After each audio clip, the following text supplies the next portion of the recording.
sabi ni Jesus, this is God's new covenant. Sealed with my blood. Whenever you drink it, do so in memory of me. Walang sinabi na this is the mystery of faith. Next page. Saint Matthew, Saint Mark, Saint Luke, walang nakalagay na sinabi ni Jesus, this is the mystery of faith. Yan ang proof. Okay, kaya yung misa natin ngayon, mas biblical at mas apostolic. Next page. Great silence. Hindi nyo ba alam na pag nag-misa ang pare, sa Latin Mass, wala kayong maririnig. Kasi ang pare ko nakatalikod. Tapos, pag nagkukonsentra na siya, hindi na kaya, ito ang aking katawan, na ilahan mo para sa ito sa taas. Wala ka marinig. Ganito rin.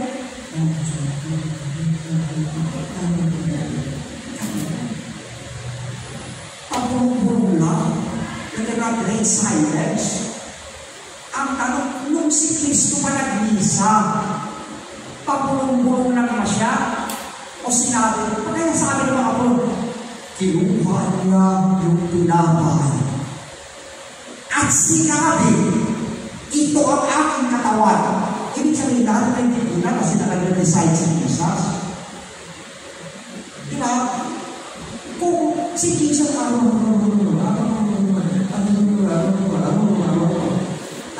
at siya yung pulong-pulong at sinabi niyo, diba? Hindi. Please, I am not insulting the LL, ha? Love ko yun. It's a holy mass. We love it. Pinapaniwanan ko lang sa inyo, bakit napakatalino at napakabait ng simbahan na sa panahon natin ngayon, yung isa, ginawa ng Tagalog, ginawang vernacular. At para maintindihan natin, isa pa, yung naisulang paninira sa atin ng araw. Kasi sa amin ng mga protestante, alam niyo yung mga katoliko sumasama sa demonyo.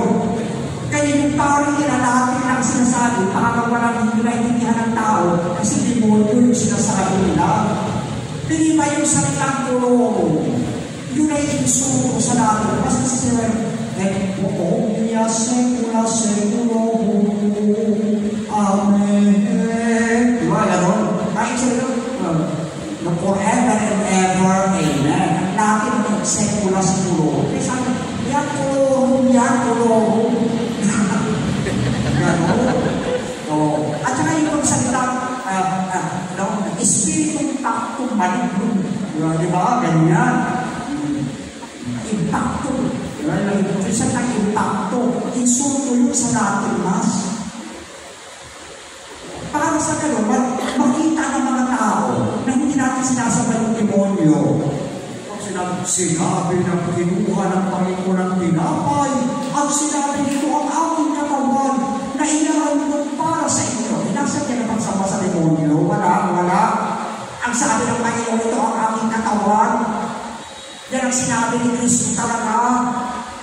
Sinungaling kayo, hindi walang demonyo na pinapanggit. Diba? May laban tayo. Kapag si-empty ka, sumasama kayo sa demonyo. Wala naman kami sumasama sa demonyo.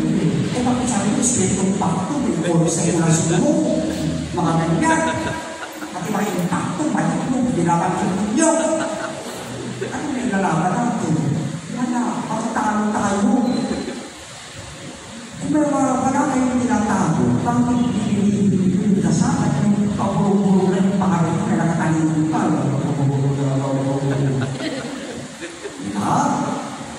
Ang simbahan natin magaling nung araw, kasi bakit pabulong-bulong yun? Nung araw wala pang microphone. Pag ang matandang obispo natin, o matandang pari na sa loob ng katedral na pagkalaki ng iba ng microphone, ang marinig ko lang, kaan palakas ng salita niya, pabulong-bulong. Diba, imagine yung Spanish chat, walang mag-isa na walang microphone. Wala tayong marinig. Ngayon may microphone na dapat natin gamitin ito para marinig ng mga tao. Kung kinuha niya ang tinapay, pinagpasalamat at sinabi, ito ang aking katawan ito ang aking dugo. Alalahanin mo, Panginoon, mga kapatid namin na hinay, na may pag-asa sa kayo muli mabubuhay kayo pinaglahat ng mga pumanaw. At ito ang sinasabi, ay ito lahat ng pumanaw namin ang gawin sa buhay na walang hanggang. Tandaan ka,